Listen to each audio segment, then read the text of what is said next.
Okay, go. Hello everyone and back to our mini science lab. Today we are going to teach you how to make a simple electric light.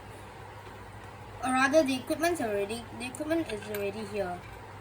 I've got a light bulb, uh, something to hold the light bulb in that conducts electricity, and this awesome circuit set. Shout out to our friends at the young scientists now.